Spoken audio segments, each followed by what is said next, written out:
Assalamualaikum warahmatullahi wabarakatuh. Perkenalkan, saya Suci Rahmatul Felicia dengan NIM C1C0 19145 dari program studi akuntansi Fakultas Ekonomi dan Bisnis Universitas Jambi. Jadi pada video kali ini saya akan membahas mengenai materi Islam dan Syariah Islam. Jadi sebelum kita mulai pada pembahasan materinya, jangan lupa like, comment, dan subscribe. Oke. Kita masuk pada materi pertama, yaitu adanya pengertian Islam. Jadi, Islam ini adalah sebuah pedoman hidup yang nantinya kehidupan yang dikeluarkan langsung oleh Allah Subhanahu wa Ta'ala sebagai Sang Pencipta, Sang Pemilik, Sang Pemelihara, dan Penguasa Tunggal alam semesta, agar manusia ini tunduk, patuh, dan pasrah kepada ketentuannya untuk meraih derajat kehidupan yang lebih tinggi, yaitu berupa kedamaian, kesejahteraan, dan keselamatan baik itu di dunia maupun di akhirat.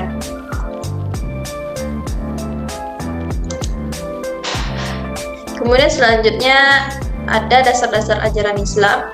Yang kita ketahui itu ada 3. Yang pertama ada akidah, syariah, dan akhlak. Kita bahas yang pertama, yaitu akidah.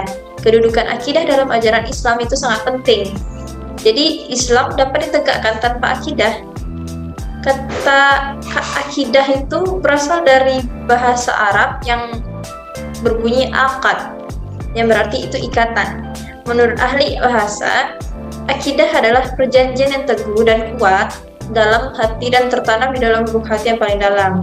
Jadi akidah ini bagaikan perjanjian, ikatan perjanjian yang kokoh dan tertanam jauh di dalam lubuk hati sanubari manusia. Yang kedua itu ada syariah. Syariah ini dalam bahasa Arab itu memiliki arti jalan yang ditempuh atau garis yang seharusnya dilalui. Dari terminologinya, syariah ini bermakna pokok-pokok aturan hukum yang digariskan oleh Allah Subhanahu wa Ta'ala untuk dipatuhi dan dilalui oleh seorang muslim dalam menjalani segala aktivitas hidupnya atau yang kita bisa sebut dengan ibadah di dunia.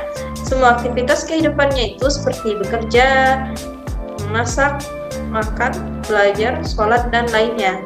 Itu merupakan suatu ibadah sepanjang diniatkan untuk mencari ridho Allah Subhanahu wa Ta'ala. Yang ketiga, itu ada akhlak. Jadi, sering juga disebut sebagai ihsan. Dari kata bahasa Arabnya itu hasan, yang berarti baik. Dari definisi ihsan, menurut Nabi Muhammad SAW, ihsan itu adalah engkau beribadah kepada Tuhanmu seolah-olah engkau melihatnya sendiri. Jika engkau tidak melihatnya, maka ia yang melihatmu. Hadis riwayat Muslim. Akhlak dalam Islam itu mengatur hubungan manusia dengan Allah Subhanahu wa Ta'ala, dengan Rasul dan sesama manusia dalam alam semesta, serta dengan dirinya sendiri. Tuntunan untuk akhlak kepada Allah Subhanahu wa Ta'ala, Rasul sebagaimana dalam Quran surah ketiga ayat 31 sampai 32, yaitu pada ayat 31 dikatakanlah, jika kamu mencintai Allah, ikutilah aku, niscaya Allah mengasihi dan mengampuni segala dosamu. Allah Maha Pengampun lagi Maha Penyayang. Dan yang tercantum pada ayat 32, yaitu katakanlah, taatilah Allah dan Rasulnya, jika kamu berpaling maka sesungguhnya Allah tidak menyukai orang-orang yang berbuat zalim. Baik, kita lanjut. Itu ada hukum Islam. Hukum Islam ini ada 4. Dapat kita ketahui bahwasanya hukum Islam ini ada 4. Yang pertama itu adalah Al-Quran, yang kedua ada hadis, yang ketiga ijma, dan yang keempat qiyas. Nah, kita ketahui bahwa Al-Quran ini menjelaskan secara rinci bagaimana seharusnya manusia itu menjalani kehidupannya agar tercipta masyarakat yang berakhlak mulia. Kemudian yang kedua itu ada hadis. Hadisnya itu segala sesuatu yang berlandaskan pada Rasulullah SAW, baik itu berupa perkataan, perbuatan beliau, ketetapan maupun persetujuan dari Rasulullah SAW yang dijadikan sebagai ketetapan ataupun hukum Islam. Dan yang ketiga kita ketahui itu ijma. Ijma ini kesepakatan seluruh ulama mujtahid pada satu masa setelah zaman Rasulullah SAW atas sebuah perkara dalam agama. Dan ijma ini yang dapat dipertanggungjawabkan adalah yang terjadi di zaman sahabat, tabi'in, dan tabi'ut tabi'in. Kemudian yang keempat, yang terakhir itu adalah qiyas. Qiyas ini berarti menjelaskan sesuatu yang tidak ada dalil nasnya. dalam Al-Quran maupun hadis dengan cara membandingkan sesuatu yang serupa dengan sesuatu yang hendak diketahui hukumnya tersebut. Kita lanjut. Materi selanjutnya yaitu jika dilihat dari pembagian hukum Islam memiliki beberapa bagian. Ada hukum Islam yang hukumnya itu wajib, sunnah, haram, makruh, mubah. Nah, kita bahas satu-satu. Yang pertama itu wajib. Jadi, wajib ini mengerjakan perbuatan akan mendapatkan pahala. Jadi, apabila kita meninggalkan kewajibannya, yang namanya kewajiban itu akan mendapatkan siksa atau dosa, kecuali bagi orang yang tidak mengetahui ilmu atau aturannya. Yang kedua itu ada sunnah. Dikatakan dia sunnah apabila seseorang mengerjakan sesuatu perintah akan mendapatkan pahala. Jika tidak mengerjakannya pun tidak akan mendapatkan dosa. Yang ketiga yaitu haram. Apabila hal-hal yang dilarang tetap dilanggar, akan dicatat itu sebagai dosa. Jika meninggalkan hal-hal yang haram, maka itu akan dicatat sebagai pahala, teman-teman. Lanjut itu pada bagian keempat yaitu makruh. Makruh ini apabila aturan yang dimakruhkan ditinggalkan, maka jauh lebih baik. Sedangkan jika yang dimakruhkan itu tetap dilakukan, maka itu kurang baik untuk kita.